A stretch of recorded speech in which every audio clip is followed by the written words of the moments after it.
So I'm not saying that we're going to be balling in heaven, but I do think that, I don't know, maybe we are. I have no idea. I don't know, maybe me and Jesus can hoop. That'd be cool. And he seems pretty cool. So do you play for keeps? Like if you're playing with the youth, do you let them win a little bit, or do you Never. You crush They their got souls. Oh yeah, absolutely. Yeah. It's my favorite thing to do. Crushing their souls so that I can then usher and create a space for the Holy Spirit to come in and bring them life.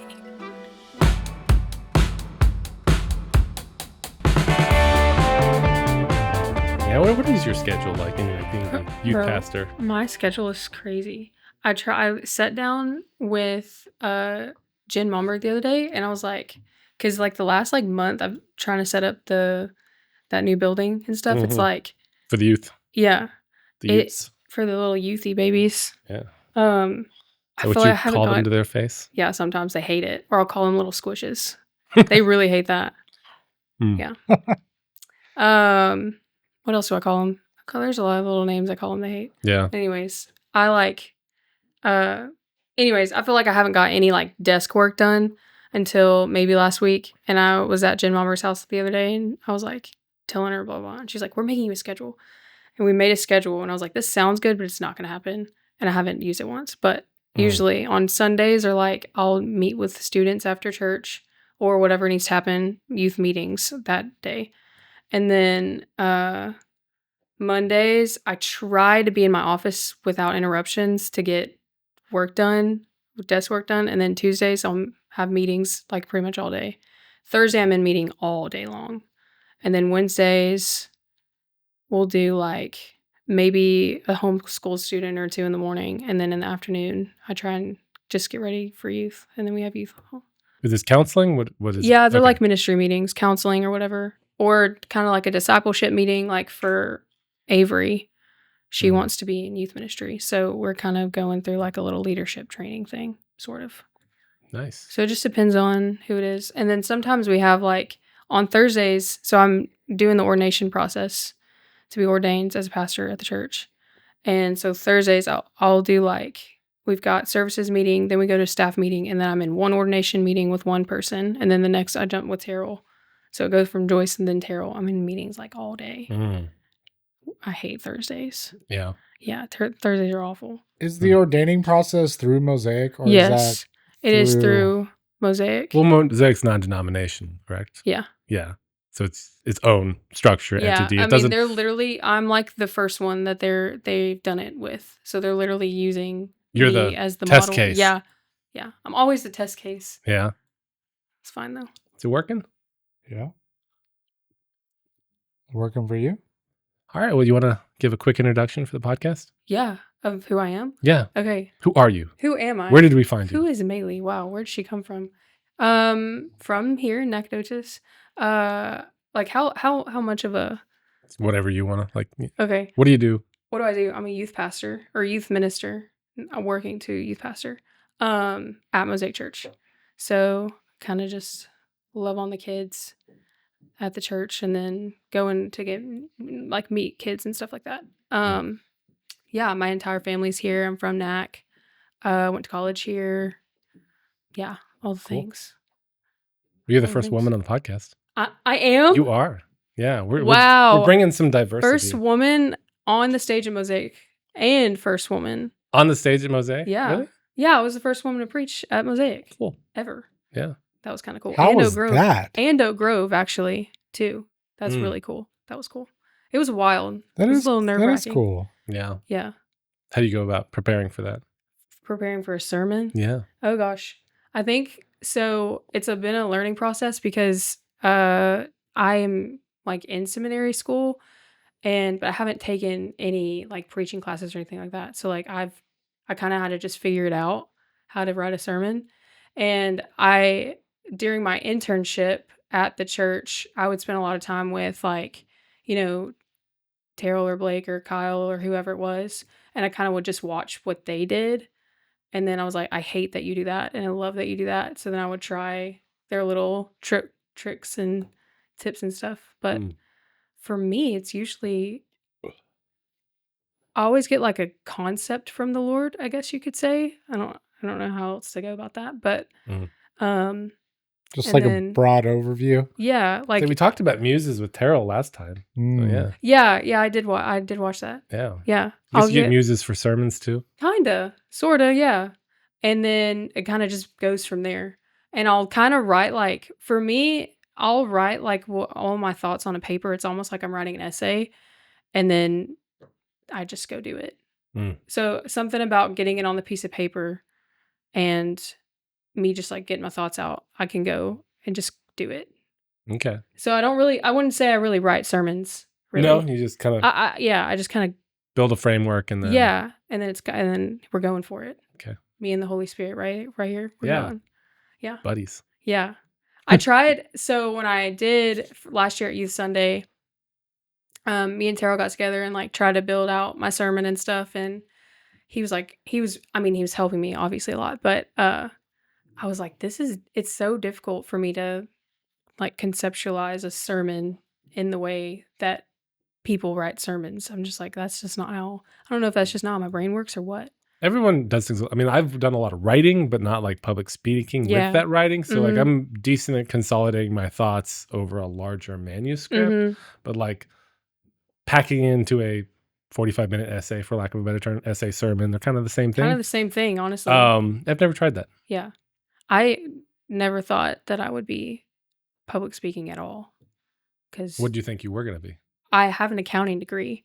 Ah, Yeah, so that was the plan. so how'd you go from accounting to Wild story. minister, Buckle up. soon to be pastor? Yeah. So, I actually started off pre-PT because I wanted to be a physical therapist.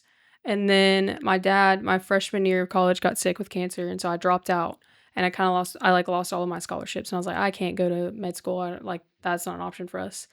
And my mom worked as the bursar SFA, and she loved numbers, and I loved math growing up. So I was like, oh, maybe I should just do something like that. And so, yeah, that's where we chose accounting Mm. because mom was like, yeah, that you'd make good money and blah blah blah. And it's kind of before. I mean, I knew Jesus, but I was like, this was like in the period of I'd kind of encountered him for myself, like personally, like I was getting to know him, who he is toward like for me, you know. And so I was like, yeah, I guess I'll do that, whatever.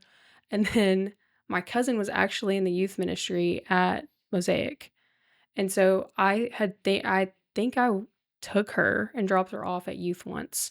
And I met Jamal, who was the youth pastor at the time, and got to know him a little bit. And he's like, you should, come to church or whatever. So I started coming on Sundays and then got to know some of the other youth kids. And pretty much from there, it was like, you should come serve in the youth ministry.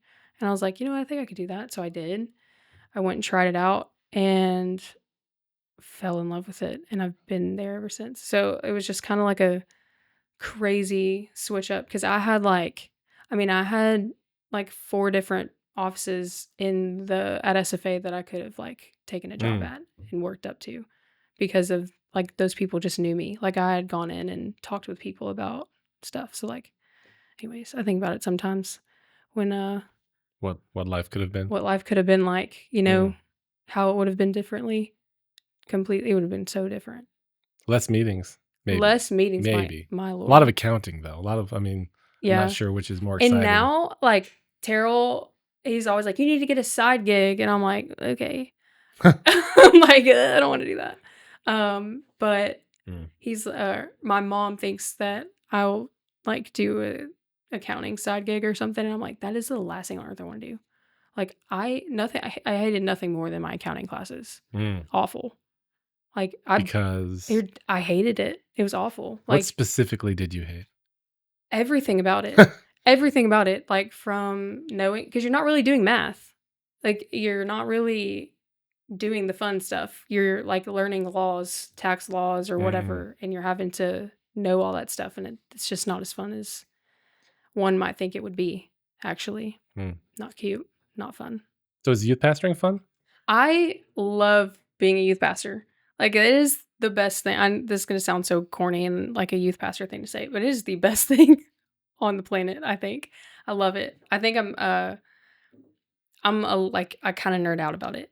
I just think that age, that age from middle school to high school is such a important time in a human's life where they're one trying to learn who they are, trying to figure out what they want to do with their life and all this stuff. And it's like, if I would have had someone at that age that like cared and knew Jesus, my life would have been maybe a lot easier. Not that my life has been like awful, it hasn't, but Yeah. there was some heartache there that probably could have been avoided. You want to talk about that? Is that something you want I to share? can, Or yeah, is it, sure. So I guess it really, I mean, throughout high school, I had this like, I'd say, I mean, a way that we talk about it is there's like that background script that you've got going on oh, in your very, head. I know very well. Yeah, and you've got all these thoughts about yourself that are just untrue and all this stuff. And so for me, it was like little Maelee was very insecure. She played basketball and she was good at school. She was smart, whatever. But she was just like she was a sad girl. And I have a great family and great parents, but just like not feeling good enough was something that, was like, it's still kind of there a little bit, So I guess I'm that not just sure that like, goes away. I don't mean, know. You might be able to meditate it away eventually, but I'm not sure that I it don't does. know. Sometimes I'm like, oh yeah, it's gone. And then, But when you're like a hyper analytical, like self introspective kind of person, yeah, it's hard to make Which- that side go away. I am very much a hyper analytical Yeah. self person. Is that how you said that?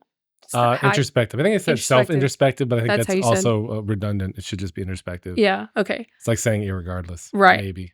Yeah. Someone correct me in the comments. Yeah. Someone let us know because I would also like to know. It's not like we don't have Google access to Google. Could we look that up actually? Because What part? Yeah. maybe Self-introspective.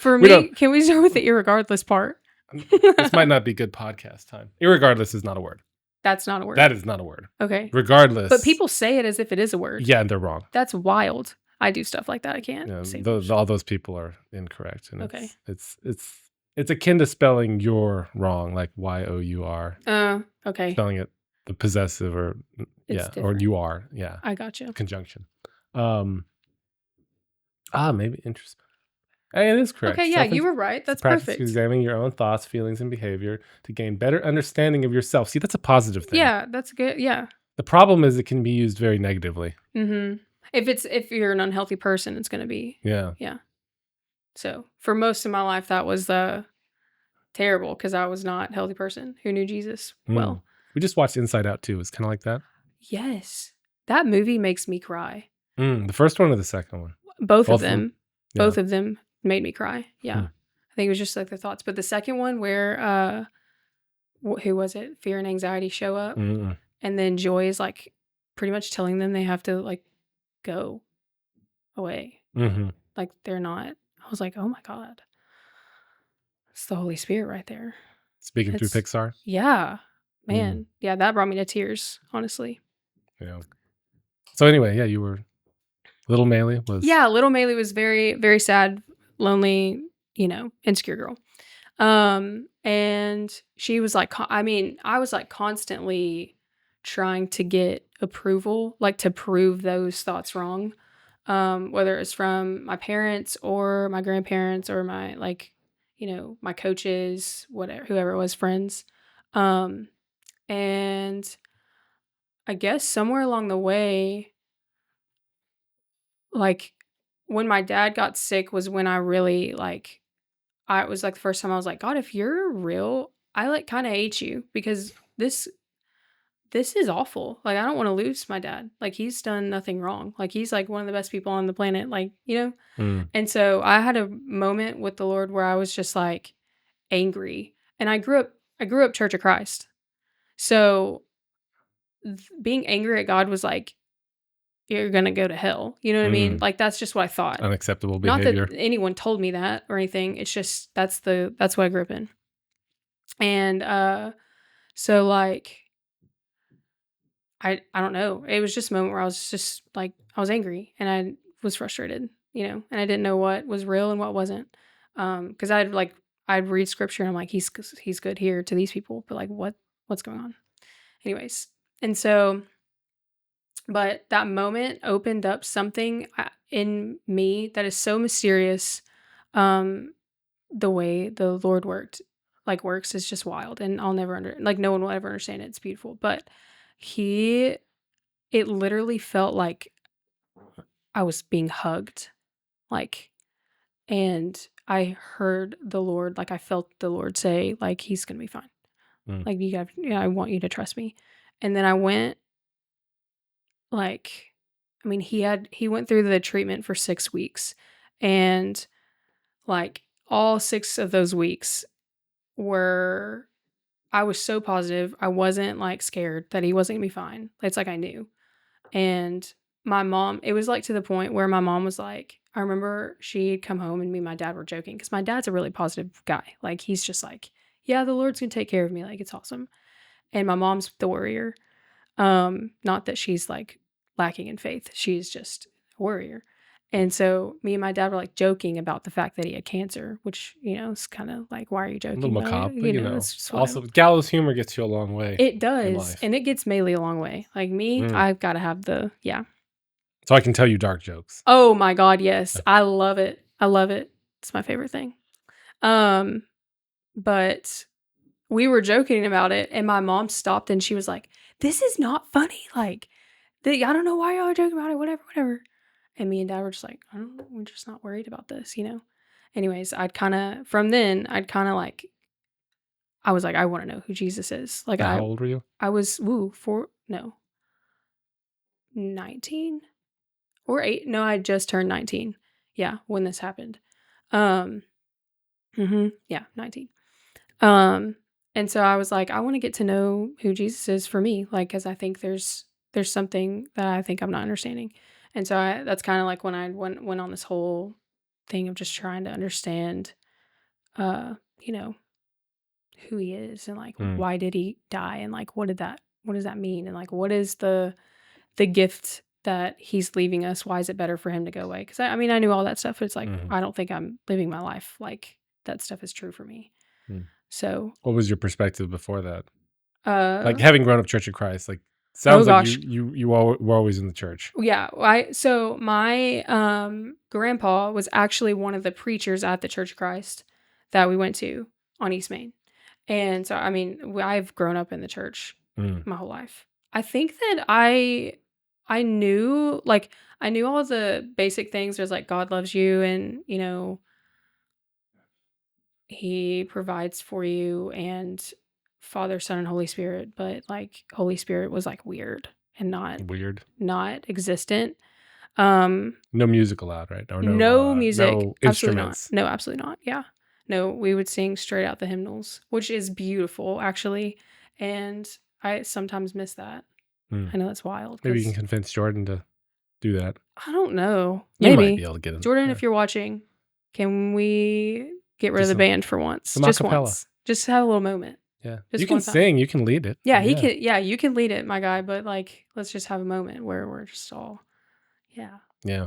Anyways, where does that come from? I've always been curious with the no instruments with the Church of Christ. I really don't know. Like, actually, they're evil? Like, what's actually that's? I actually don't know. Look up. The answer to that, there was like I mean there's some, I don't want to say weird, not weird. Weird is not the right word. Church of Christ Peculiar? are not weird. They're great people that we love. The Church of Christ does not have musical instruments in the worship service because they believe the New Testament does not provide any instructions or example of using instruments in worship. Therefore, they adhere to the principle of only practicing what is exactly commanded in the Bible. So no driving cars, no using cell phones, no internet, right? No modern technology. I mean, that's in line with like the they Amish. Also don't eat. Well, not all Church of Christs do this, but there's some that don't eat food in the same building. So like if they have a fellowship hall, they'll put their fellowship hall in a separate building because I guess the same thing. There's no instruction. I mean, I guess that you can... like when it comes Or to the maybe there is. sanctuary, like I don't know. I'd love to know the. I've always had a level of respect there. Like, you don't eat or Yeah, you drink in don't the eat it. Yeah. sanctuary. You don't Mhm. wear your hat in the Yeah. sanctuary. See a Yeah. lot of people walking around with hats in church. They're like, Yeah. you should take that thing off. Yeah. I think I've worn a hat in the sanctuary before. Ah, yeah. I mean, But I hear you, I and don't I think agree there's a with you. law in the Bible that says you can't. No, But it's no. like, well, I don't think I've other ever than the worn one head on covering, like they Sunday. say that a man's not to have his head covered in the presence of the Lord, and a woman is to have her head covering. Whatever that means, I don't know. But, it's in there. It is. Open to interpretation, I guess. Mhm. Yeah. So, Yeah, there's like a bunch of little things there that we used to do that I just thought, oh, I think I remember going to, uh, I don't remember if we, like I said, was very young. I don't remember if we went and visited one of my grandpa's friends' churches or if I think we did. Um, anyways, they did not, like I said, their building was separate. So like their fellowship hall was separate. So like you couldn't eat in the same building. yeah. Even if it was cut off. So like the one at East Main, that's the one. It's not a church anymore, but that's the one we were at. It was like the sanctuary building was here and then it L'd off on the side. And there were people that were like upset that even like there was like it was like closed off. It was like definitely a separate part of the building. But it was still the same structure. But it was the same structure, so it was like a problem. Mm. Anyways, I'm just like, what? I find it interesting when people do get that Legalistic. I guess yeah, they do the right word. guess. Legalistic, Would that be the right analytical word? about like specific things like that aren't covered in the Bible. Yeah. Aren't given as like law. It's not Mhm. it's not in the 10 Commandments. It's not. But then you're gonna judge people for wearing hats in the sanctuary. I mean, I said judge, but I didn't say condemn. I just Tisk, said is what I that heard. it's like it's a matter of respect type of thing. But like I'm with you judge. actually on that. It's just like, take your hat off Yeah. before God. God's everywhere. True, but Oh. there's where one, 2 or 3 are gathered, like we're doing right now. That's right. Yeah, He's with us right now. he is. Take your hat off, man. I guess it really. That's gotta go, my guy. I guess it really boils down to: is it just a building? Right. Is it just a Bible? Is it? Just a book?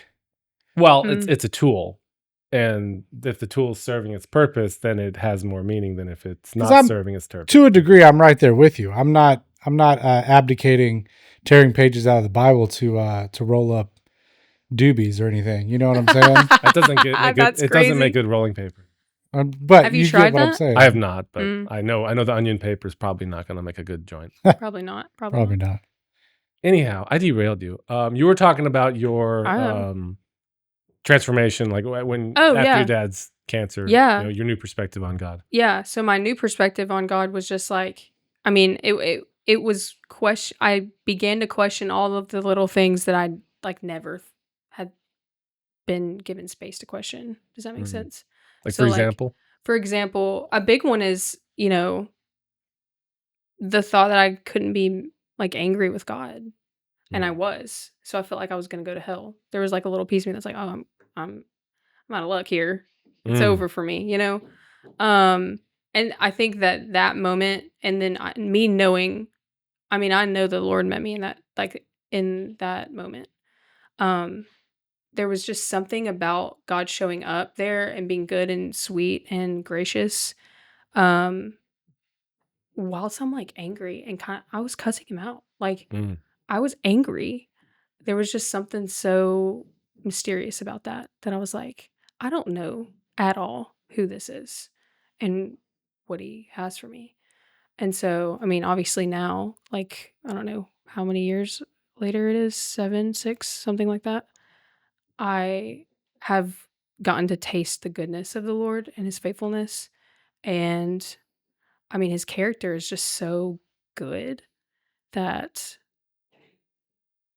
I don't know. I just look back, like I have family that still goes to the Church of Christ, and I mean nothing against Church of Christ. I think I think they're great.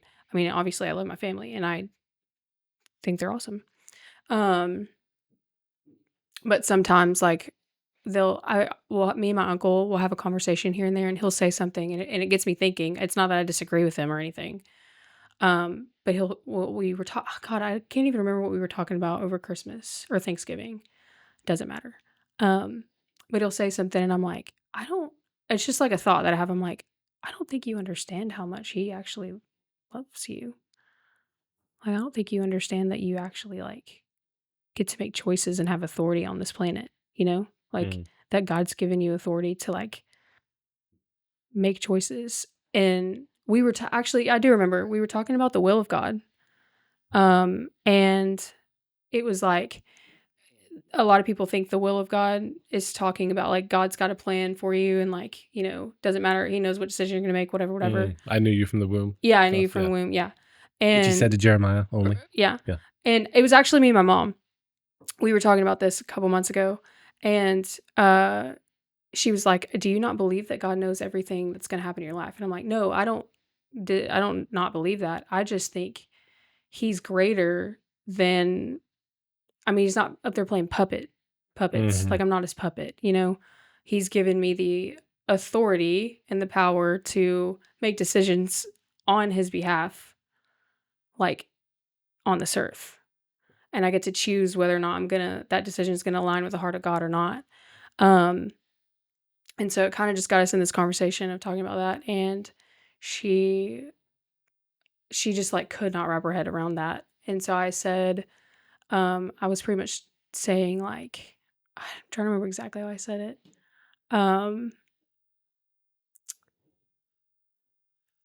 Pretty much that God is so good and so mysterious and so majestic that no matter what decision I make on a particular something, Mhm. topic, whatever, he knows the outcome of both of those things. He's not limited to one outcome that he creates himself. He's so much cooler than that. Mm. Like I can decide to go, I don't know, do something really dumb. Like I can go do like 10 lines of coke and God's going to know the outcome of me doing 10 lines of coke and have a way of redemption set for me immediately this like the moment that happens. Or if I decide not to, then he's got more for me, Either way, it's like we've got more for you. You know what I'm Yeah. saying? We're gonna go find out. Huh? Gonna go find out. Ben, where can we get Coke?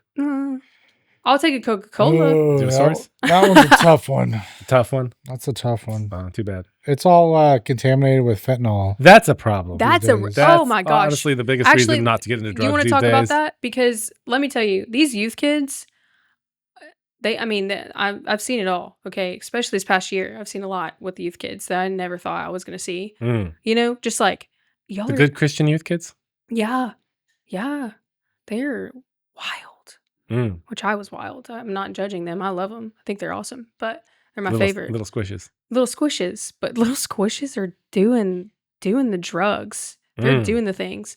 And I had there was like an instance where the drugs were just going crazy with some of them. And I was like, "Oh God, I don't know what to do with this. Like, this is crazy. Like, I've never done drugs. I don't know anything about that, And it was like in the month of May-ish when all that fentanyl stuff, not that it's not still going on, but like when everyone was dying from fentanyl. And I was like, what is happening? Anyways, I had this instance where a youth student, and I'm going to say this, I'm not going to say who it was, but I know that names. I know that they wouldn't care me telling the story. But I had a youth student who I think had a vape pen, not a vape pen, a weed pen, which I didn't even know you could smoke weed out of a pen. Oh yeah. Until May. Didn't know that until May. Like we were talking to podcast yesterday, guy who has a sober house over in Rusk. Like he doesn't allow anyone to have vapes because you don't know what's in them. Yeah.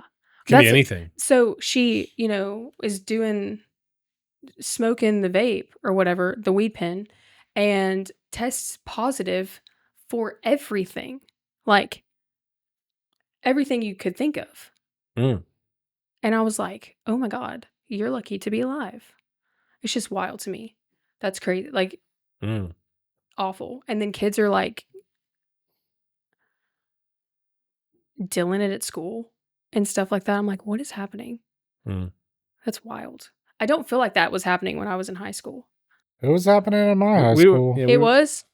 Oh yeah. I Oh yeah. mean, it could have been, I mean, I'm sure it was going on at my high school. I was very sheltered and oblivious to a lot of things in high school, so. You're just tucked in a corner, like, don't need to know about that. Yeah. Yeah, if I saw something, I was just like, okay. Mm. So where do you think, well, I mean, what's your perspective on where that comes from? Why? The drugs? Why are the kids doing drugs? God, I think, well, actually, no, I don't think. I know. The kids now, the culture of this like generation of kids is somehow we swung from like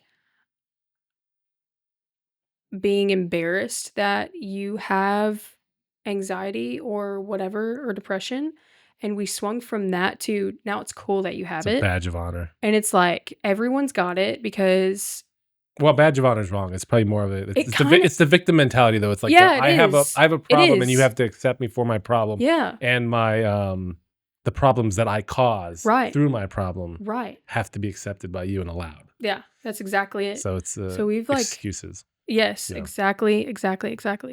And so it's like they swung from one side of that pendulum to the other. And I mean, that happened and then it infected the older generations and now the older generations are doing it too, you know? Mm. But anyways, we're talking about the younger generation. There's so much like heartache and pain that I see when I'm meeting with a youth student, whether it's, I mean, it doesn't matter the situation. It could be a marital problem with their parents or, I mean, it doesn't matter. Mm. But those two things, anxiety and depression, are the two things that are always there. Those are the two spirits that are always there. They're always present. And drugs are one easy way to make those things feel like they're not there. And so it's a numbing. It's like a Band-Aid.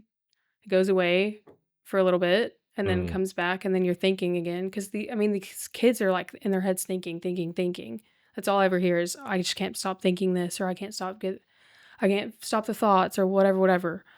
And it's like, yeah, you're doing the drugs because you're not thinking at all when you're on them because you're on cloud 9. You're like blasting off into space, not thinking about a daggum thing, you know? And so anyways, I think the hardest thing though with it is there's like trying to get a kid to walk down the road of like, let's lay the drugs down is so hard because they're being forced to like think about that stuff. They're being forced like to engage with all of those thoughts and all of those things with the Lord. And that's not an easy thing. Yeah. And so something I tell the kids is like, I always talk about the weathered love of God. How the love between, I'll just say, me and my Father in heaven, it goes both ways, but it is very weathered. It's very rubbed down. It's very like, it's strong because it's like doing this all the time. And it's because every time I've learned throughout my life, every time that there's something going on, and my numbing thing was not drugs, it was alcohol for a little bit. But that's no different than it's all drugs. it's all a the same. substance to, It's all the same. like you said, it's a Band-Aid. Yeah, it's a Band-Aid. I've learned what it looks like to walk out my life where when I normally would want to numb, I am leaning back into the Lord's arms and like I'm letting him hold me and catch me. And that looks like a lot of silence and thinking, yes, but it's like meditating with the Lord on it. And that's not easy to do. Like it kind of sucks, you know, but it makes that, I don't know, there's like an exchange where as I'm leaning back into the love of the Lord and I'm letting him wrap me up in his love, and there's like that difficult thing that I'm trying to work through with him, there's like a peace that just bubbles up on the inside that almost makes the rest of that darkness go away. Does that make sense? It's just super mysterious to me. But It's yeah, like just a calming. it's like a calming thing. But that is like the hardest thing to get a kid to understand. Because they're just like, why would I why would I go through the difficulty of it if I don't have to? Is the Yeah. question. And I'm like, that's so Well, I think what the problem with kids is too is they're not tired of being this way yet. yeah. They're not like, I'm exhausted with this lifestyle. Yeah. I need to make a change. Yeah. Life is better. Mhm. Well, there is a better life out there. They haven't realized that yet. Yeah, and they don't have to. Because they're young and they're not, most of them are not taking care of themselves, you know? Yeah. They're When not like, your body's not falling apart yet from years yeah, of abuse. yeah. And you don't have to Your worry mind about, is, but yes, your body's not. yeah, your mind is, but your body's not. And as long as your body's working, then you're fine. Mm. Right. And then, you know, most of them, whether you've got good parents or not, most of the time you're pretty well provided for as a child. Most of them are. Not everyone is, but Mm-hmm. I mean, you've got kids have people that are providing for them, you know, most of the time. And so it's like, There's places in the world where it's a lot worse. yeah, oh, for sure. Oh, Yeah. for sure. Yeah. No matter what's, well, not no matter what, but like, you know, most people in America, Mhm. even when you're, we say homeless, we were saying that much last night, unhoused. Yeah. Like, it's better to be unhoused here than it is to be unhoused in India. Oh, absolutely. Yeah. Not that I'm saying it's not hard here, but there are worse No. places in the world. I just took a trip to the UK, and the homeless people there, like the dynamic of the homeless people on the streets in London was so much different than you would ever see in Houston. How so? So, well, actually, So we go over there, and we took a flight from Scotland to Dublin. The second we get off out of the airplane and out of the airport in Dublin, we're walking to the street, like we're walking to the store to get some snacks. And there is like this bridge that we're having to walk under, and there, like, that's where all the homeless people were. And these people are literally eating food off the ground or whatever. I don't even know if it was food, but there's like, This was in Dublin. this is in Dublin. Okay. This is like, So Ireland. Yeah, this is Ireland. Same thing in London, and same thing in, not as bad in Edinburgh, but it was pretty bad in London. But you know, these people had like, they were using the bathroom on the street. Like, I'm having to watch where I'm walking. Mm. And this guy, we walk around this corner and we see this bridge, and this guy, like, he's like putting drugs into his body. Suppository. Yeah, exactly like that. And I'm watching it happen, and I'm like, I would have never seen that in Houston. Like, maybe in another part of America, but it's just like that. It was just so much different. It was just different than what I've seen here, you know? But the UK is supposed to be the first world too. I don't know. I don't know much about the homeless crisis in the UK. I don't either, but they have a lot of homeless people there. Hmm.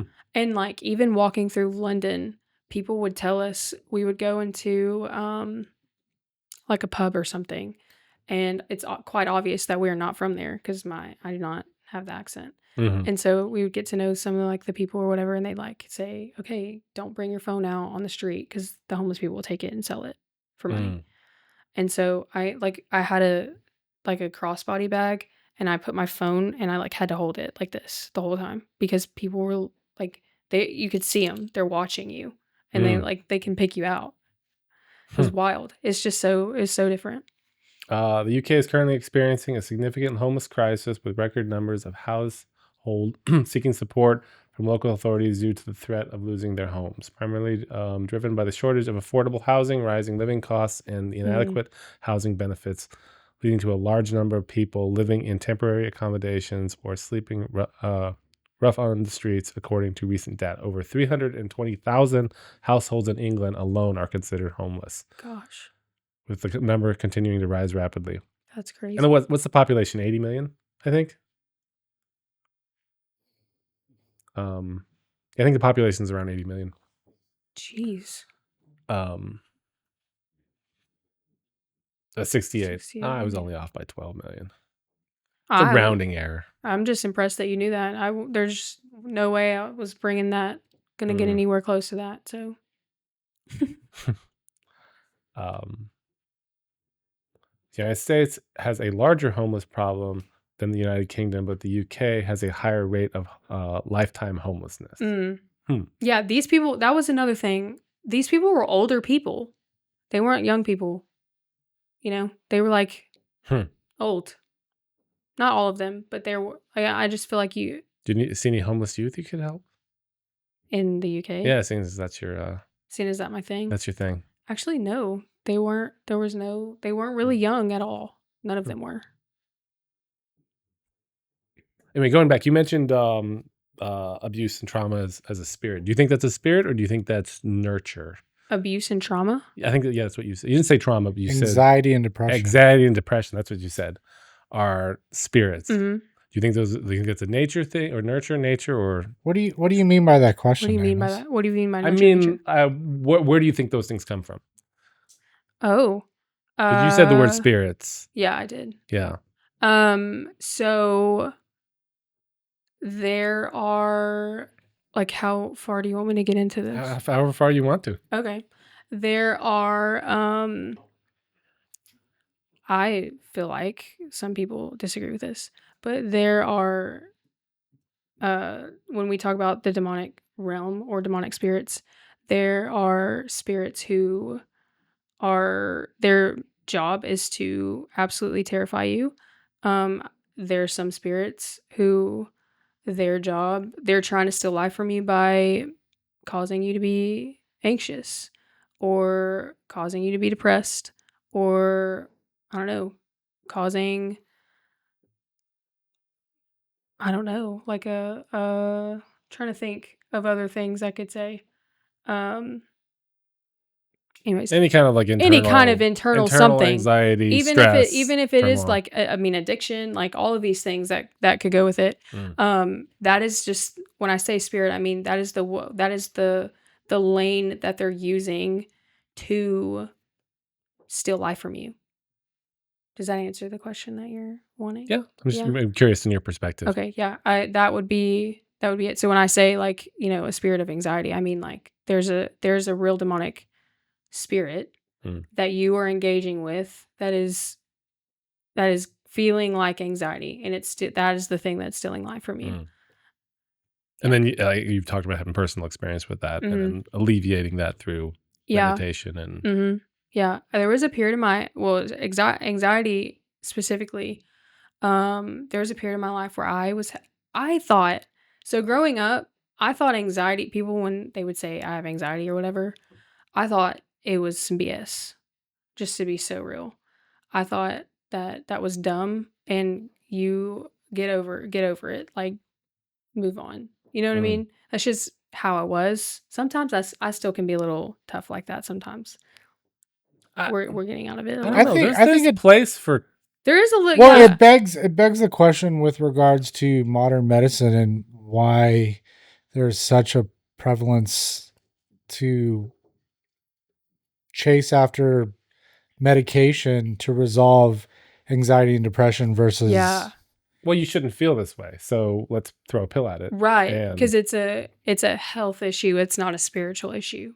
Yeah. But I would beg to differ. Yeah. I would say, actually, no. Because the pill is doing the same thing that the drugs and the alcohol Exactly. are doing. It's just masking it, and as long as you keep taking that pill. Which is worse, honestly. God, I can't.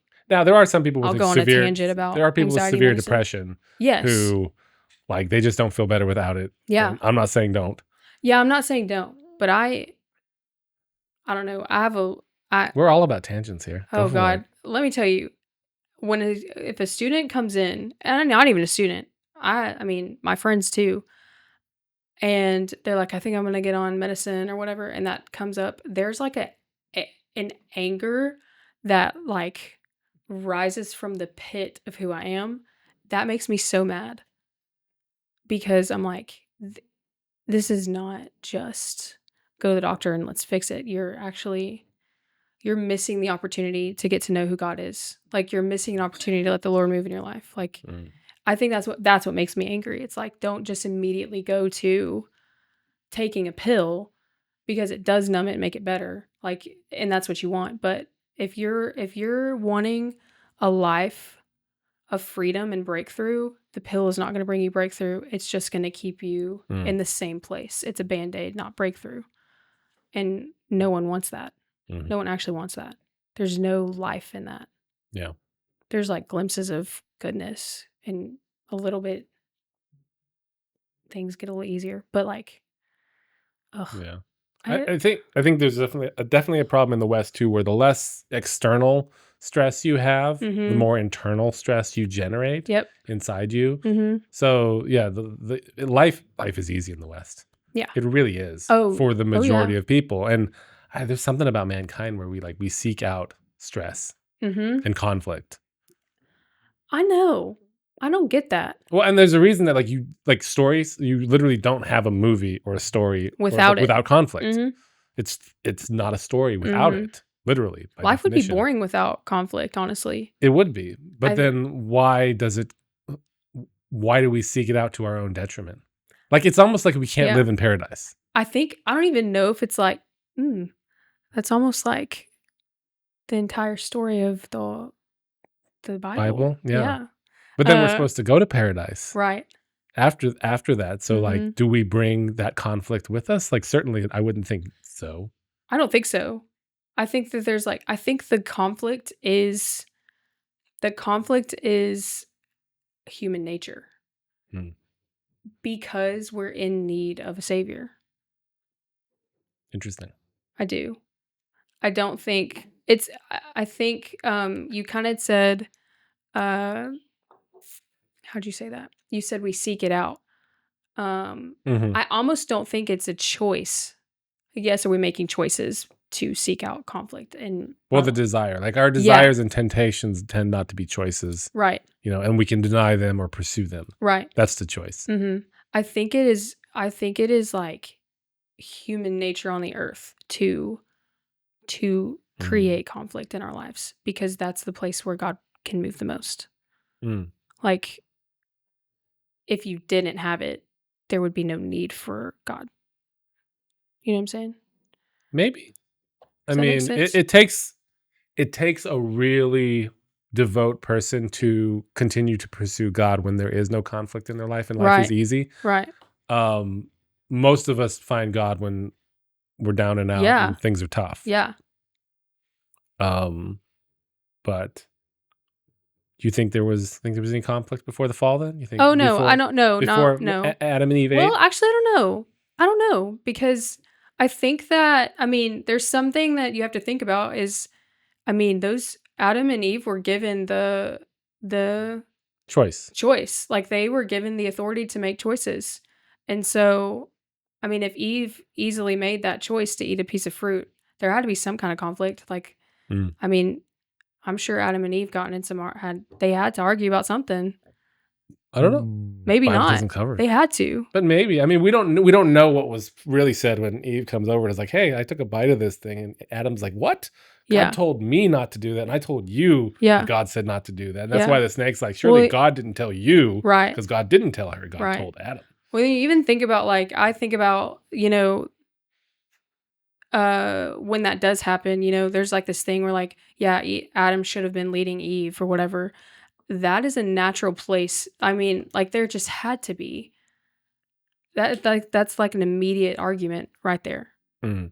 Because Eve's like, no, you didn't. I didn't know that. He told you that, whatever. And Adam's like, no, that's for both of us, whatever. Like that's an argument. Mm-hmm. Can't convince me otherwise. And I just can't see and perceive of which. That's why the thought of every follower of the Lord being in paradise when heaven comes back when Jesus comes and he brings heaven down. The thought of there not being simple conflict between human beings is wild.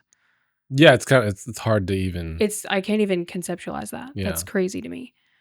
And so I can't conceptualize that not happening on the earth before the fall.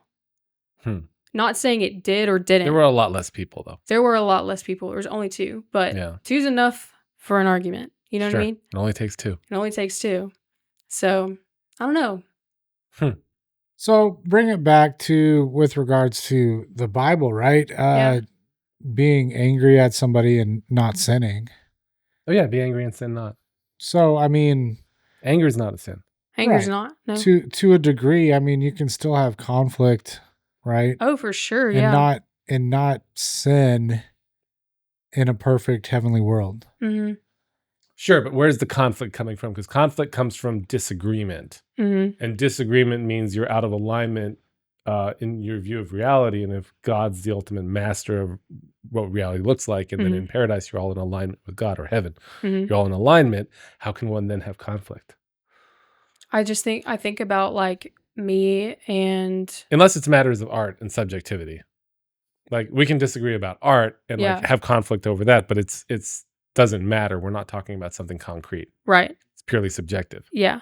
I think that even though it is something that's concrete, there's so much I feel like I've said this word like 20 times on this podcast. There's so much mystery about who God is and how he works, and uh that there's I mean, we have the ability to quite literally form our own opinions and things, which is what you just said. That's where, conflict comes Mhm. from that. And so I don't think like I'm just thinking like, I don't know, Terrell might say something or Joyce or John or whoever it is that anyways, whoever it is at the church or whatever. They could say something that I disagree with, mainly because I haven't encountered God in the same way that they have.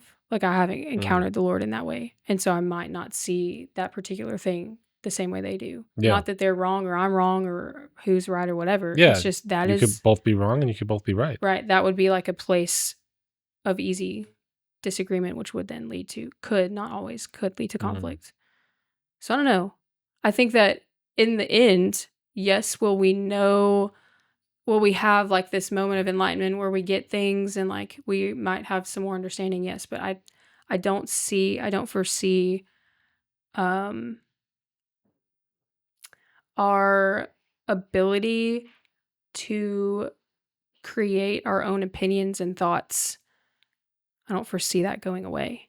I don't think Does that make sense? I don't think, because then you gut who you are as a human. Yeah, that would take that You would takes gut that what God away. created. That takes that thing away. It takes away the need, like the whole. I mean, it talks about in Ephesians the body of Christ or whatever, and the unity in the body and all this stuff. Like, there's a reason why I don't think like you. You know what I'm saying? Yeah, but so there's also the possibility that the conflict comes from living in physical bodies. It could, And yeah. if we didn't have the physical bodies anymore, would there still be conflict? I don't know. It could. I mean, that could be it. Yeah, but I think then that begs the question: are our thoughts and who we are, that being, isn't necessarily physical only. Yeah, well, as Christians, and Right. certainly we don't believe that Yeah. we're physical only. Mm-hmm. There's another aspect to that. Yeah. So that aspect also is creating thoughts and feelings and questions and opinions. Yeah. As well. Do you have any opinions, Ben? Deep No. wisdom to bestow upon us? No. Don't ask me about this. No, my take is still forming with regards to what are we doing here? What is it all about? And does it mean, man? Yeah. I mean, it's definitely along that same vein of what does it actually mean, just to stop and think about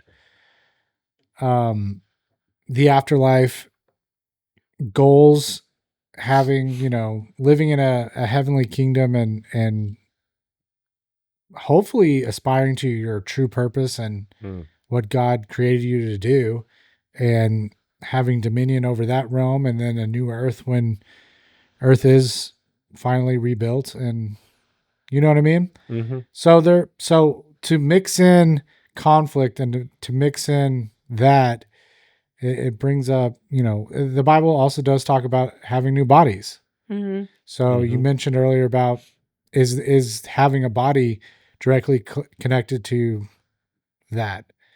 One thing I often think about too is like, what's the point when you get to heaven? Like, what are we gonna do? Oh my gosh, that actually That actually creates stress in my It life. is a little stressful because 'Cause it's I'm like as humans, humans want to build. Yeah. Humans want to create. Mhm. And there is something to being young and growing old Mhm. that is hard to see past. Yeah. The idea of living forever seems somewhat torturous to a human being. Truly. And so, like, if that's what's going on afterwards, Mhm. what are we doing here? Right. And I now, if think you're a Mormon, you believe that I think, correct me on this, I believe if you're a Mormon, you believe we're all going to get our own planet. Yes, And that's then you're exactly going what to they believe. rule, That's which, exactly what they does believe. sound cool. I kind of like that. I like that idea. I like But that I idea. don't know that I believe that idea, but I like that idea. Yeah, I also have this thought all the time, and there is, I want to say, there's a scripture that says, I don't know where it's at. Uh, Something along the lines of like, if it's good on earth, it's good in heaven, something like that. That it's not how it is, but pretty much that's like the baseline meaning of the scripture that I'm talking about. Hmm. You know if it's New Testament or Old Testament? Definitely New Testament.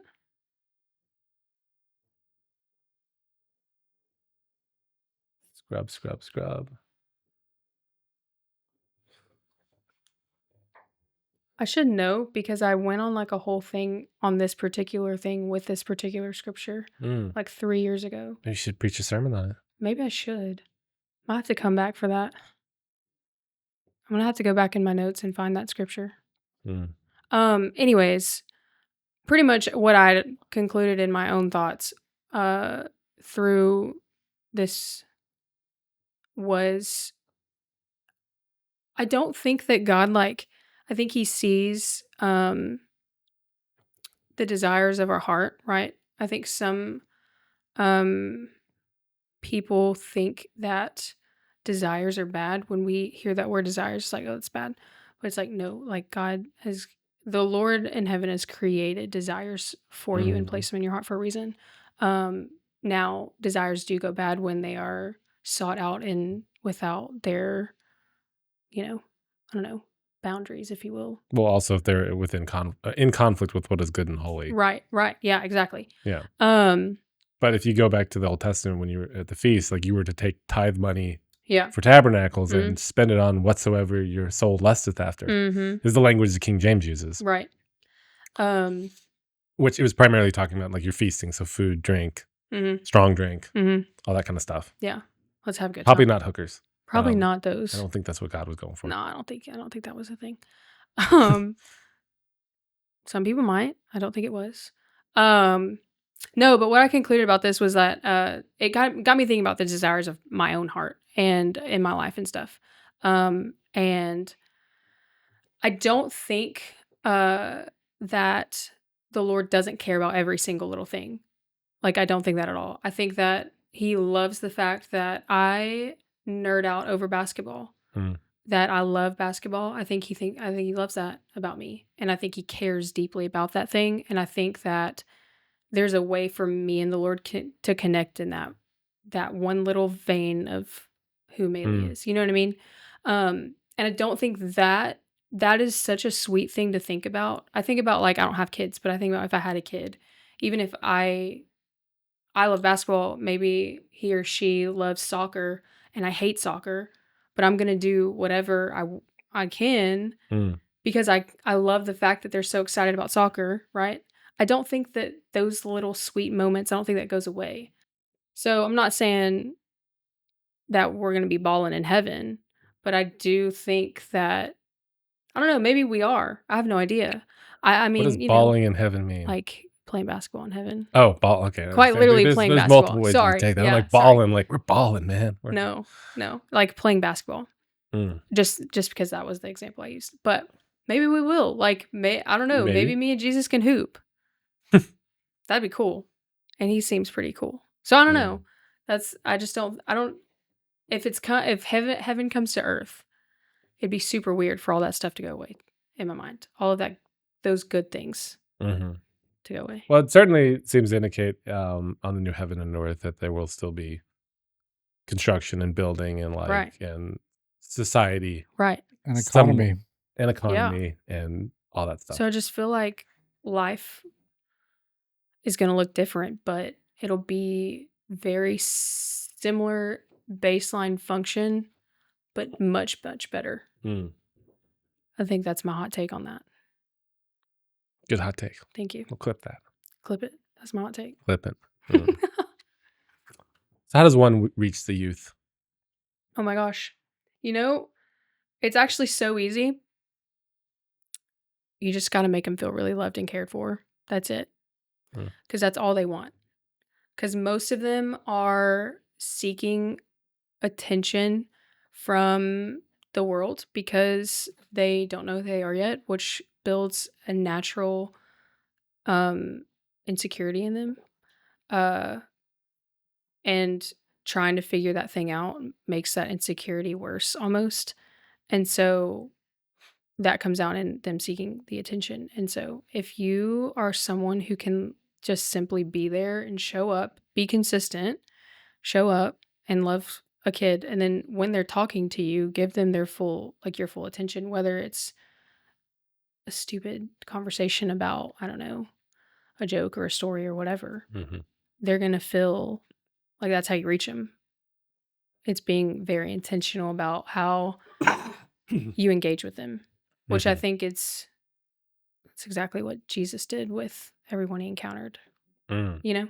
Yeah. So I know that sounds very simple, but it starts simple. So if you're trying to reach someone, I think that's what most people want, is to be seen. absolutely, yeah. It's not just for kids, it's for everyone, for But sure. adults get jaded, and that anxiety is like baked Yep. in Yep. and becomes more part of who you are. And Right. Because at the point of adulthood, for most people, hopefully, you know a little bit about who you are a little bit more, and you're hopefully walking a little bit more confidence in that. You're kind of being forced to with, having a job and things, hopefully. But with more responsibility comes more need for boldness and confidence. So you're kind of forced into it a little bit. But yeah, I think. Do you think have you found a saturation point where how many kids can you reach at once? How many relationships can you hold when it comes to the youth? I don't know the answer to that, actually. I actually, this week was a week that was very overwhelming for me. I didn't necessarily have like meeting after meeting after meeting with kids, but the week was full of a couple meetings that were very difficult with kids, and then a week full of new kids texting me that have never come to our church before, texting and just that I've gotten to meet by like going to the schools or whatever, and texting and like, this is what's going on in my family and like this, that, and the other. And like, it's like, oh my gosh, yeah, okay. And so I think I don't know the answer to how many kids I can would How do you would deal with be. that though? Like when you're getting this very personal information from people who are like treating you like a confidant Yeah. out of nowhere, like how do you process and deal with that? So that is something that, because I'm the kind of person naturally where I'm like, if there's a problem, I want to fix it immediately. And so that makes it very hard for That's me. like a man thing. I know. Yeah. I hate that about myself. I'm just kidding. I think it's a good thing, honestly. Like that's how my wife is, and it's kind of nice being married to her for those Yeah. reasons, because there's less conflict. Because That's it's like, how can we right. fix How this? can we fix this? That's right. And I'm like a woman. I'm like, I don't need this to be fixed. I just need you to hear me. Anyway, I kind of love that y'all have switched it, like sometimes it's a little annoying. bit, There's a little bit of that going on, but naturally. if I can't force fix it, it's Uh-huh. like, ah, Dang it. dang it.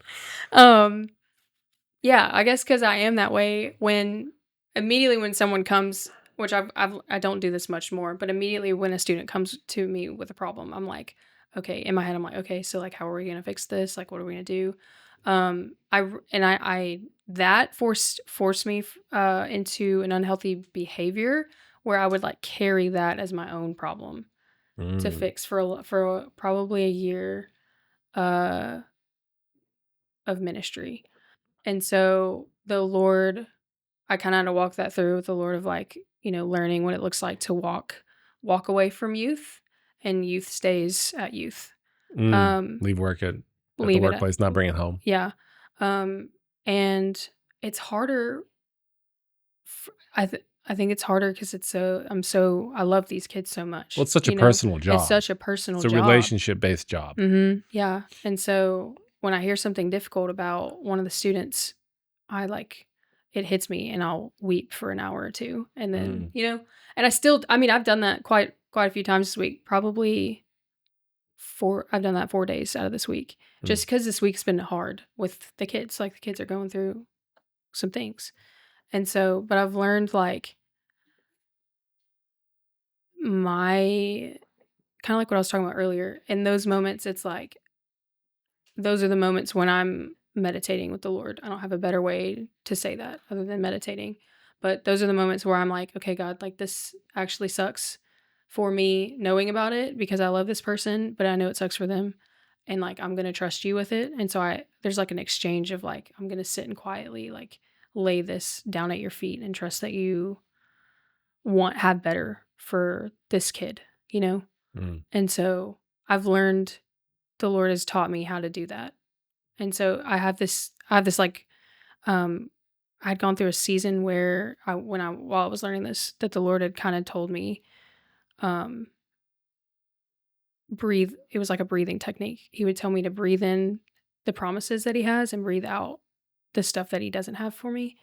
And so I would breathe in like, okay, God, I'm going to breathe in your peace. And I genuinely like breathing in and like picture it. And then I'm breathing out, whatever that problem is or whatever that difficulty is or that anger that I might have on behalf of the kid or whatever it is, And so it was a really sweet, like, I don't know, thing that my Father in heaven got to lead me in, And so that's what I do all week this week. I'll try and find a moment where I can get still and do that with the Lord.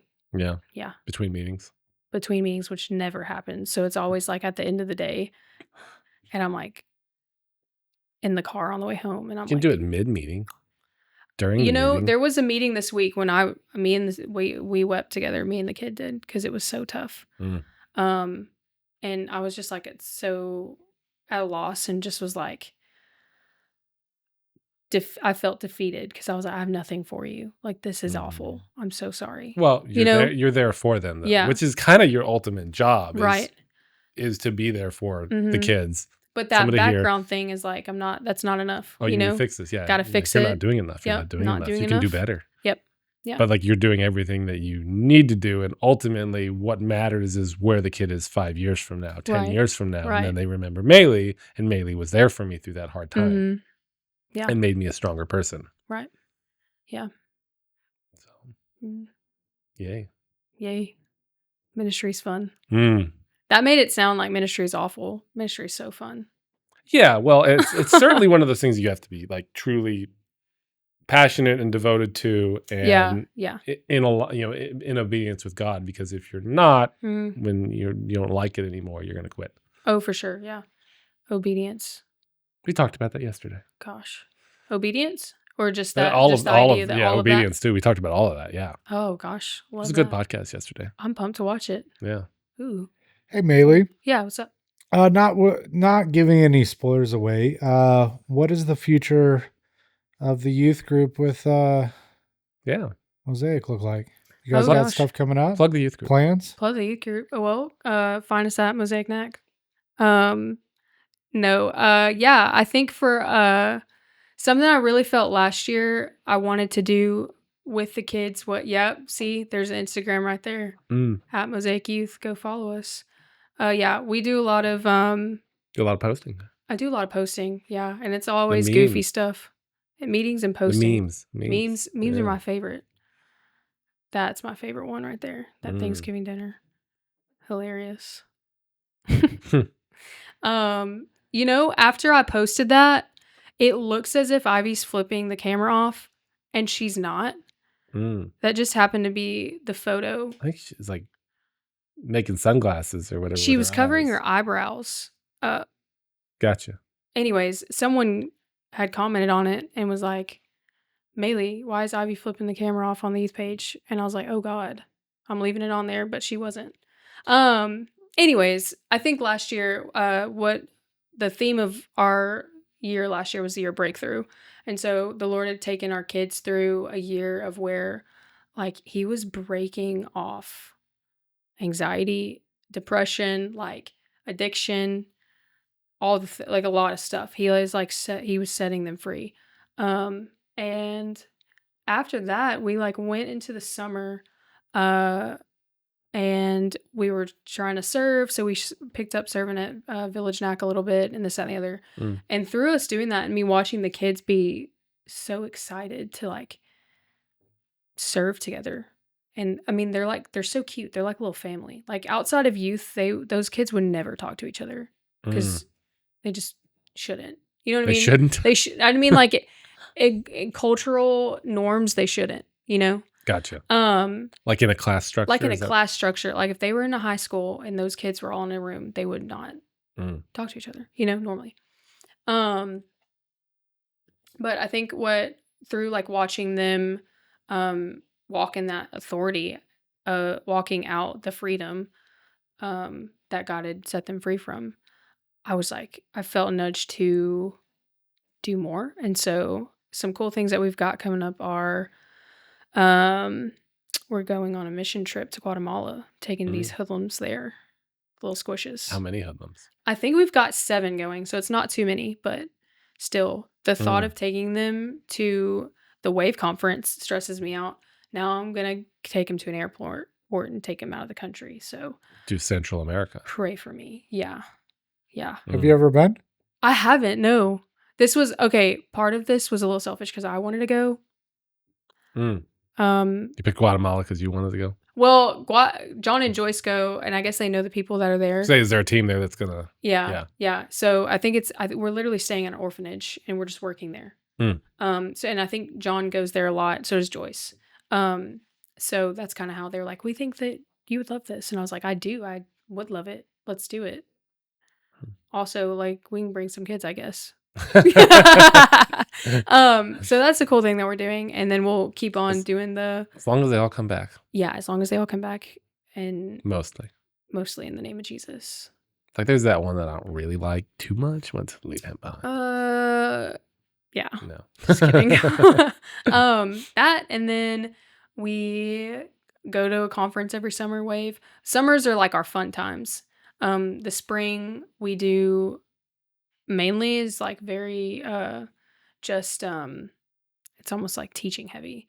So like this spring we're kind of going through like the baseline, kind of talking through like the Trinity, really like baseline Orthodox beliefs, really, you know, through the end of May. But yeah, we do fun stuff in the summer. We'll take them to Wave, which is Celebration Church. Their youth ministry does a big conference. It's awesome. And the kids love it. And they do a really good job of like taking care of the kids so my leaders can get poured into. So last year was the first year I got to take all of my youth leaders with me. And I was like, we left and they were motivated and excited to do youth ministry again. So that's also selfishly for me too. But yeah, so like we've got that going on. We do fun stuff like we're going to do the Super Bowl, watch Super Bowl with the church this week, this, that, and the other. But yeah, I want to, we're starting, I kind of just talked to actually one of Ben's daughters the other day about this. We were talking about kind of bringing in like a student leadership, but in a way that's not like, I'm better than you, you know? It's more of like, I get to, it's like I'm serving a thing that I feel like I'm a part of. And I get to kind of lead other students in doing that. So like, it's good training. Yeah. Like social media or I don't know, Bible studies or cleanup crew or setup crew. You can send some over to the camera crew and right. I'm about to. We can throw some people in there. I'm thinking about it. I'm gonna send them right on to you. Yeah. Yeah. So doing that stuff like that. We just got our new youth space. This is the first time we've ever had a space. Yeah. No. It is incredible. Like, it's not only incredible because I don't have to set up and clean up after it's like you have your own church over there. True. I know. It quite It literally is. is the old It church. is the church, the old church. We genuinely do have our own church. So cute that we have our little cafe hangout space. It's just sweet because the kids walk in and they're excited and they like it's it's their space and it's fun. I think it's really cool in there because I decorated it, so I love the decorations in there. You're biased. I'm biased to it. Some people might not. I think it's sick. I think it's the coolest youth ministry I've ever walked into. Um, Shameless plug. Shameless plug. Have you seen an increase in attendance? So actually, yeah, we had about one, two, three. We have at least one or two new kids every week. Oh, wow. Now, whether they stay every week, no. So the way I categorize this in my own brain is we have like our core students that are going to be there every week. With those core students we have like 25 core students that are going to be there every week. Maybe 30 now. No, it's probably about 25. And those would be like kids of parents that go to church? Well, yes, a lot of them are. Some of them are just kids that their parents don't go to church, but they're okay. really a part of the youth ministry, and they're That's there. cool. Now, those kids also most do come on Sundays. Their parents might not go, but yeah. So we have like those students, and then outside that are kind of like our fringe students. That's how I call them. That's what I call them, fringe students. That are here one week, maybe not the next, but they're pretty active in coming, and I've got a good relationship with them. So with those, that fringe number has reached about into the 70s now. Wow. Yeah. So since that's from like me going to schools and be like, hey, like, let's get to know each other. You're proselytizing. Yeah. I'm like, come on in, like, come to youth on Wednesday or whatever. But yeah, we do fun stuff. We do fun stuff, and it's really cool in here. Wink, wink, nudge, nudge. Wink, wink. The music's awesome. The bass is bumping. Like you can kind of feel it in the walls. So like when worship's happening, like what are they doing over there? It's like, no, we're worshiping the Lord. Anyways, yeah. Even though it is fun, we were talking. Me and Lauren Tillow were talking about this the other day. She led worship for us on Wednesday, and she was like, "It's something. There's something so special about worshiping in that room." And she was just talking about, I want to know the history of worshiping in this room. Like, I want to know the history of Oak Grove in this room and like what, like they laid foundations that I think these kids are going to be able to like walk on, you know? And so it's such a sweet atmosphere in there watching them worship. It's just so, I can't explain it. It's so different. Like nothing's changed about how we're doing youth at all. From the fellowship hall to across the walkway to our new building, but it's different. And so I think even like this past week, we had 3 new kids that came, and they were all 3 like, oh my gosh, this was awesome. And we want to come back and blah, blah, blah. And like, it was great. So yeah. Cool. Very cool. It is very cool. Future plans? Future plans. And going into the future? Like how far in the future have you thought? Ooh, so actually when I felt the nudge to do youth ministry, I made a 10-year plan because that's how my brain works. Anyways, the Lord will talk to me through, we'll have visions and dreams and things.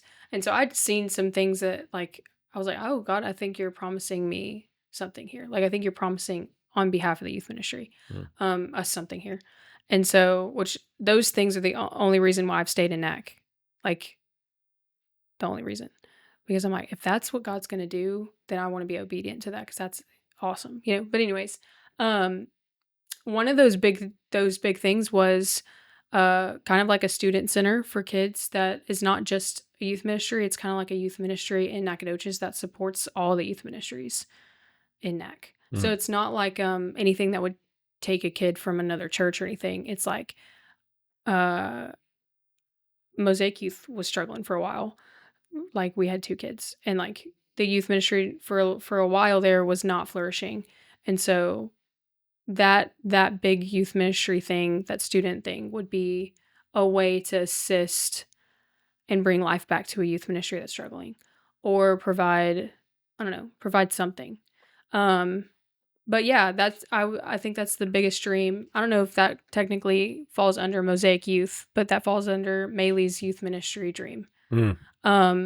Is having a student center, like a youth center, which would be open for kids after school, like come get counseling or have a Bible study or come play basketball or whatever you need, would be the hope of that thing. So it would kind of just be like the youth hub. The youth hub. The youth hub. Mm. I like that idea because, Nacogdoches is on the smaller side. Mm-hmm. And if anything is focused, it's more focused, obviously, towards the college and university age group. And Nacogdoches as a whole doesn't really offer a lot for middle school to high schoolers with regards to staying out of trouble. And you know what I mean? Yeah, that's their only option is a pasture party. Yeah. That's pasture. A pasture party. Pasture. Mm-hmm. Not pasture. Pasture. Not pasture party. What happens at a pasture party?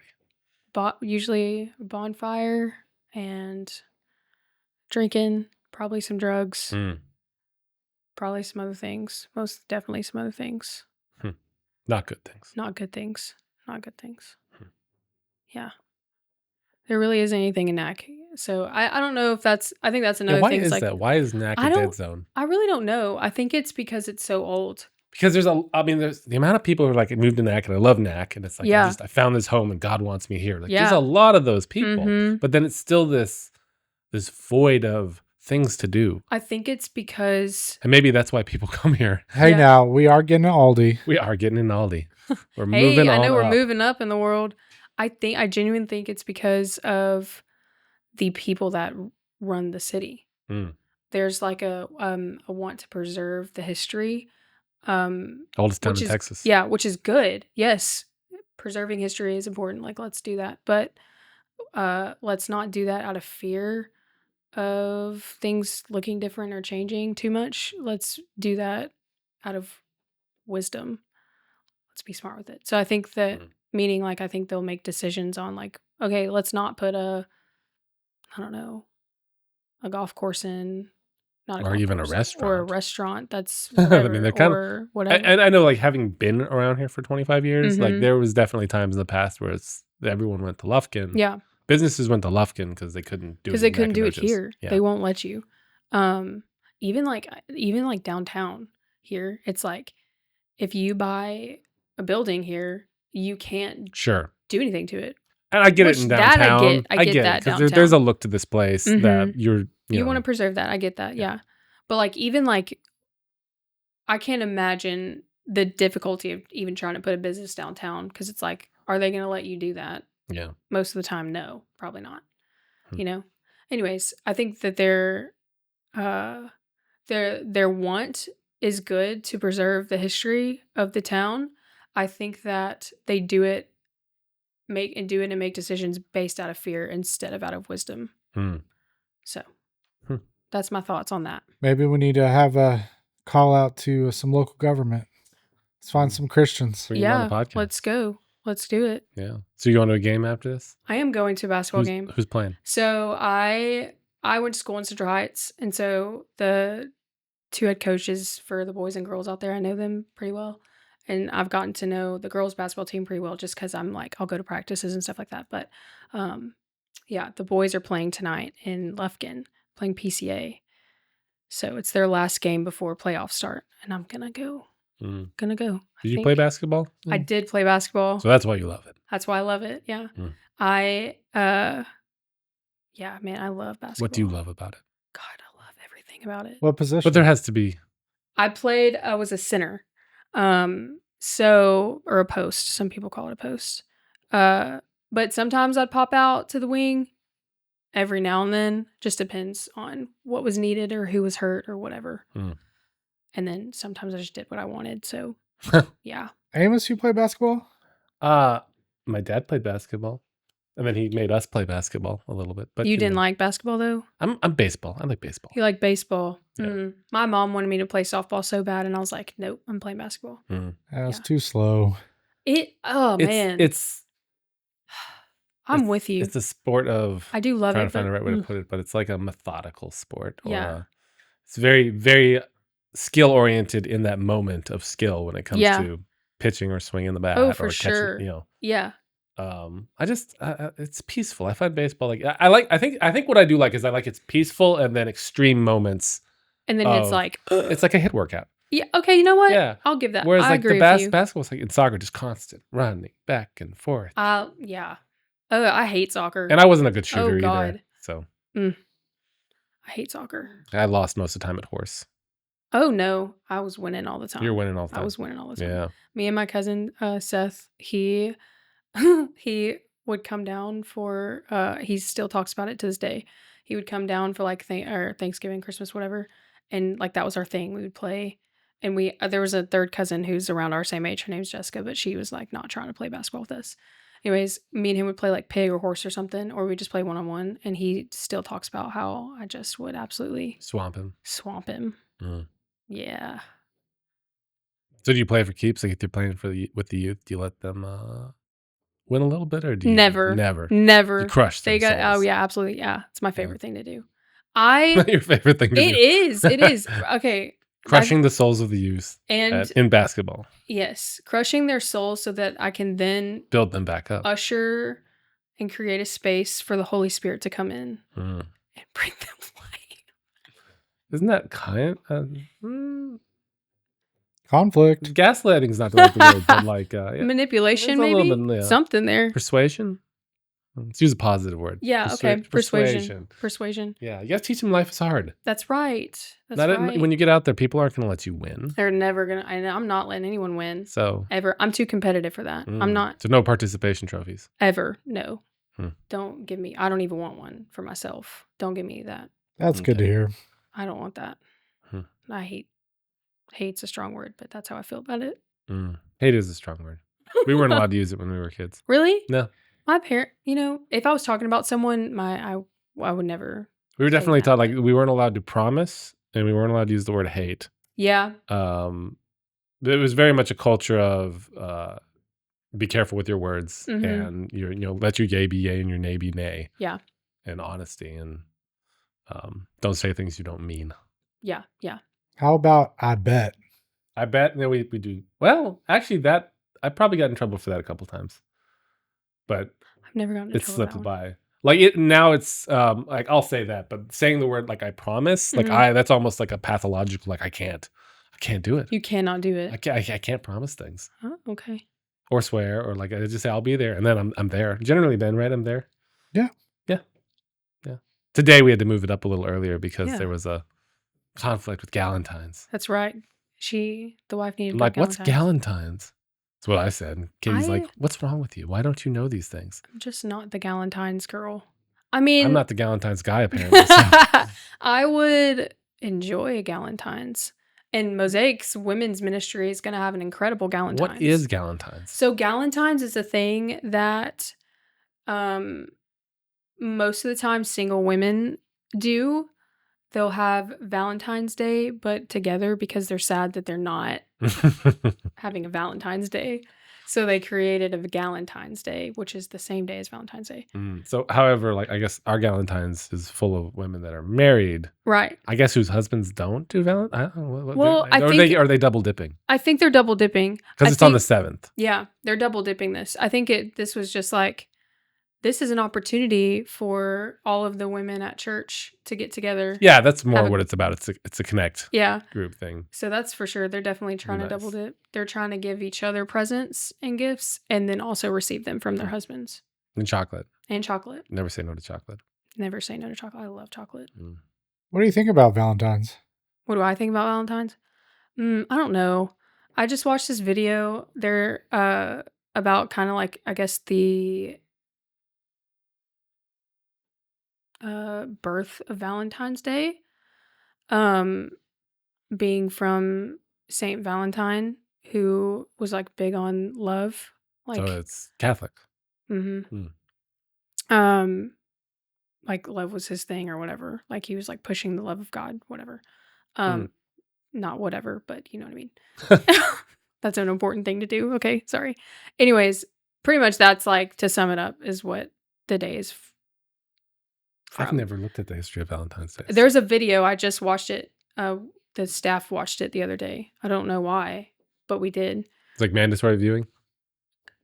Kinda. We were just all in staff meeting, and before staff meeting started, it was like, whoop, Here, you must watch this thing. feast day. Valentine's Day originated as a Christian feast day to honor a Roman saint, but has since become a global celebration of love and affection. Yeah. So What Roman saint? Claudius. No, that was the emperor. Valentinus. There we go. Thank you, Ben, for hovering over that and like, hey, stupid, look at this. It's right yeah, here. it's literally right here.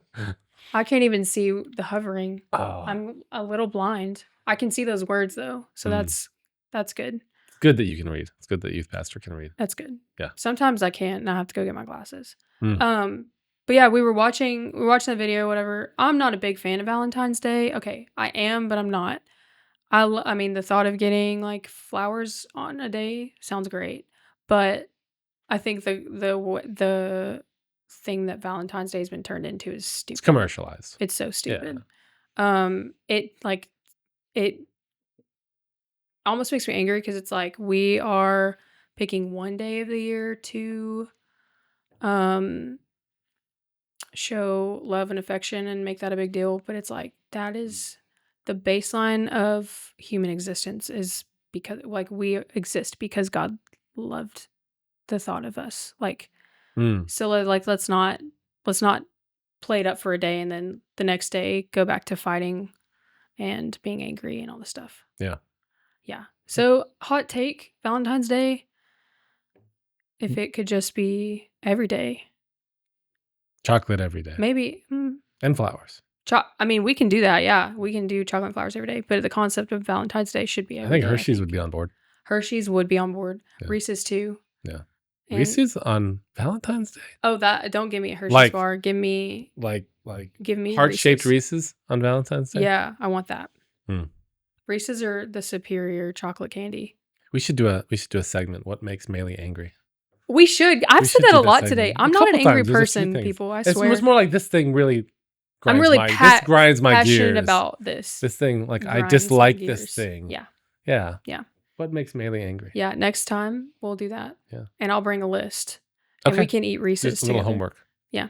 Reese's jack with my sinuses. Really? Yeah. Are you allergic to? I'm not allergic to peanut. No. I'll get like my nose will start running and I'll start What? It's something to do with whatever sugar they use in that peanut butter or something.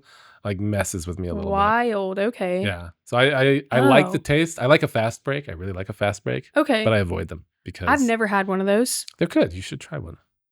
Okay. When you're at the game, see if they have some at the concessions. Okay. So. I'm all right. Well, thanks for coming in. Absolutely. Thanks for having me. If any youth are watching this podcast that has a swear word in the name, yeah. How can they find you? How can they find me? They can find me if you want to be found on Instagram at Maelee Corman. They can find Mosaic Youth at Mosaic Youth MSCYTH on Instagram or Facebook. Same two things on Facebook. Yeah, I'd say that's the easiest way to find me. Would be that, or come to Mosaic Church. Or on Sundays at 10:30 a.m. or come to Mosaic Youth 5:30 at Mosaic Church on Wednesdays. Awesome. Yeah. All right. Well, thanks for coming in. Yeah. Thank you. All right. Yeah. Sick.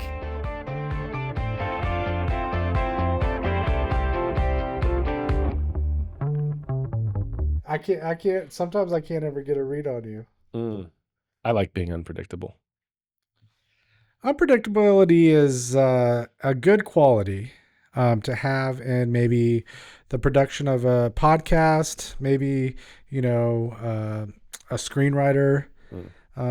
Because if you want the same old episode of House every week, right, that's not what you signed up for, especially when you come and visit us here at Christians Talking About Shit. No doubt. Right? No doubt. And it's not a quality you want out of a youth pastor either.